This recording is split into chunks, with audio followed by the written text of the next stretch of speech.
अस्सलाम वालेकुम नाज़रीन, मैं हूं राना अली ज़ुहैब और आप देख रहे हैं यूट्यूब चैनल। नाज़रीन, भारत के बुज़दिलाना हमले को पाक फ़ज़ाइया ने बिल्कुल नाकाम बनाते हुए उनको करारा जवाब दिया और उस जवाब के तनाज़ुर में भारत के 5 फाइटर जेट्स जो हैं उनको मार गिराया। और यहाँ तक ही नहीं बल्कि उनकी एक टोटल ब्रिगेड जो है आर्मी की उसको भी तबाह किया, उसके हेडक्वार्टर को तबाह किया और उसके साथ साथ भारत के जो 7 ड्रोन्स थे उनको भी मार गिराया। भारत ने गुज़िश्ता रात पाकिस्तान के 6 इलाकों पर मिसाइल से हमला किया और उन 6 इलाकों में टोटल 24 मिसाइल जो है वो भारत ने फायर किए। भारत ने ये जो 6 मकामात हैं जिन पर मिसाइलों से हमला किया उनका जो सिलेक्शन है वो क्यों की और क्या वजह बनी कि उन्होंने इन इलाकों को नॉमिनेट किया और निशानदेही की और यहाँ पर मिसाइल फायर किए,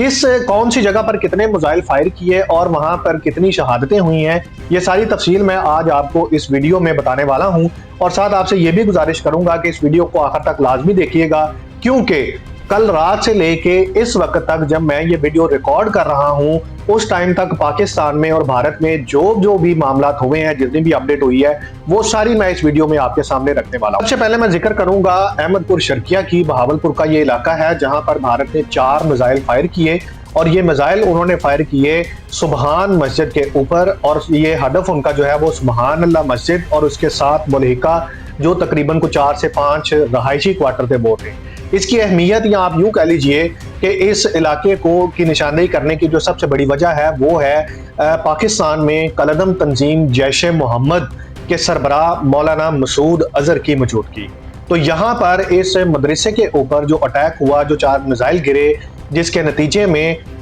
उसके मुल्हिका क्वार्टर्स में मौलाना मसूद अजहर की फैमिली, जिसमें उनकी बड़ी बहन, उनके शोहर, उसके बाद उनकी एक भांजी और उसके शोहर और उसके वालिदैन और तकरीबन 3 से 7 साल की उम्र के बच्चे जो हैं वो इसमें शामिल थे, जिस पर बाकायदा तौर पर मौलाना मसूद अजहर ने अपना एक बयान भी जारी किया और उस बयान में उन्होंने इन डेथ की अपने इस खानदान के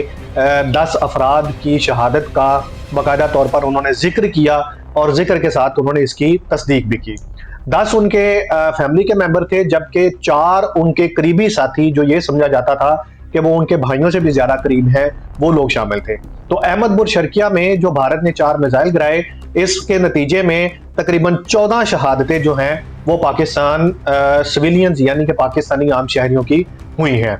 इसके बाद दूसरा हदफ था मुजफ्फराबाद में बिलाल मस्जिद जो है वो हदफ थी। बिलाल मस्जिद के ऊपर 7 मिसाइल फायर किए गए। कोटली में इबादत मस्जिद के ऊपर 5 मिसाइल फायर किए गए और इसी के तरह लाहौर के करीब, शादरा के करीब मुरीद के एक इलाका है, सेक्टर है, जहां पर लश्कर तैयबा का एक मरकज भी है, उसको 4 मिसाइलों के जरिए उसको निशाना बनाया गया और यहाँ पे मुरीद के में जिस मस्जिद के ऊपर मिसाइलों से हमला किया गया, जिस मरकज के ऊपर, वहां पे 3 लोग जो हैं उनको शहीद किया गया, जबकि एक शख्स जो है वहां पे जख्मी है। इसी तरह कोटली लोहारा, ये जिला सियालकोट का एक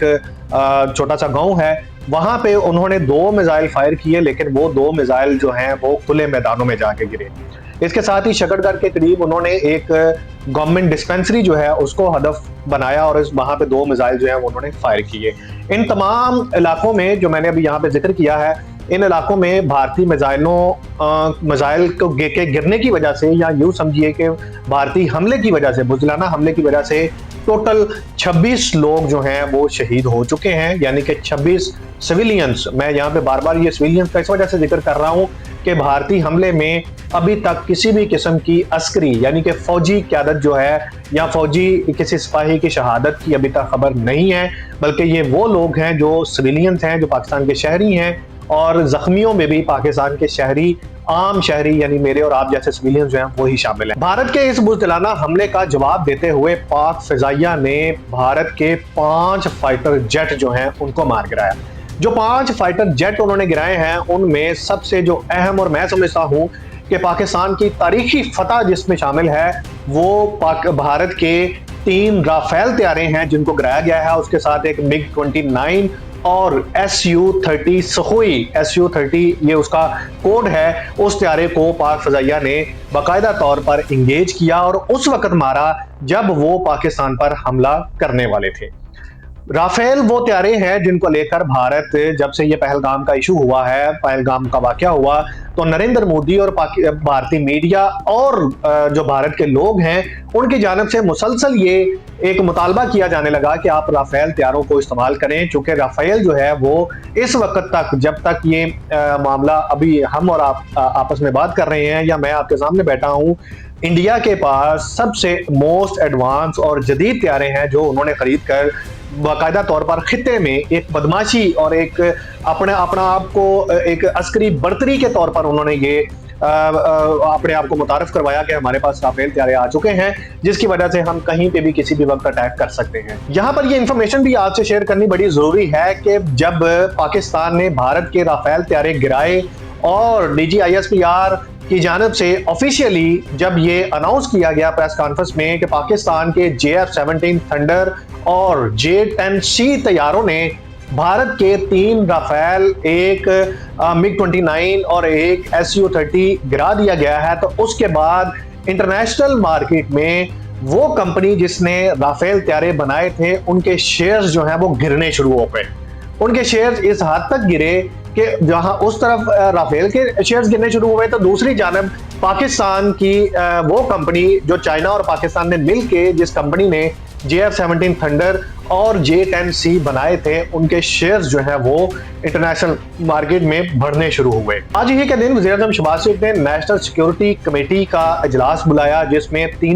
पाकिस्तान के तीनों मुसल्लह अफवाज के सरबराहान यानी कि एयर चीफ, उसके बाद नेवल चीफ और आर्मी चीफ के अलावा जो बाकी मेंबरान थे उनको बुलाया गया। मीटिंग हुई, मीटिंग के बाद जो मीटिंग का एलामिया था वो जारी किया गया। उस एलामिये में शहबाज शरीफ यानी कि गवर्नमेंट ऑफ पाकिस्तान की जानब से तमाम पाकिस्तान की तीनों मुसल्लह अफवाज को ये फुल फ्लैज इख्तियार दे दिया गया है कि वो पाकिस्तान के ऊपर इस बुज़दिलाना भारतीय हमले का भरपूर जवाब दें, वक्त का तयन करें और जिस हद तक जा सकते हैं जाएं, यहां तक के टाइम और जगह की सिलेक्शन का इख्तियार भी पाक अफवाज के सरबराहान को दे दिया गया है। इसके साथ साथ उन्होंने ये भी फैसला किया कि हम मुल्क की सलामती के लिए और अपनी हमारी जो इंटेग्रिटी है, जो हमारी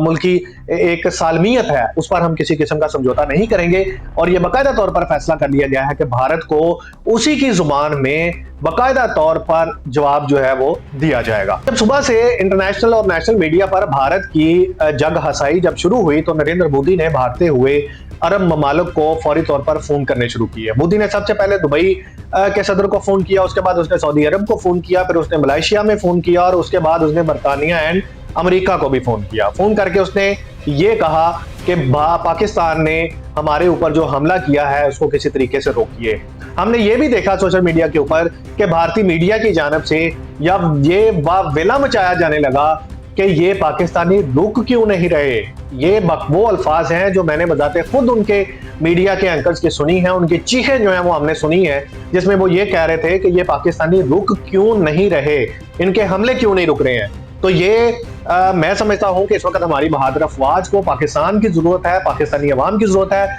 और 25 करोड़ अवाम जो है वो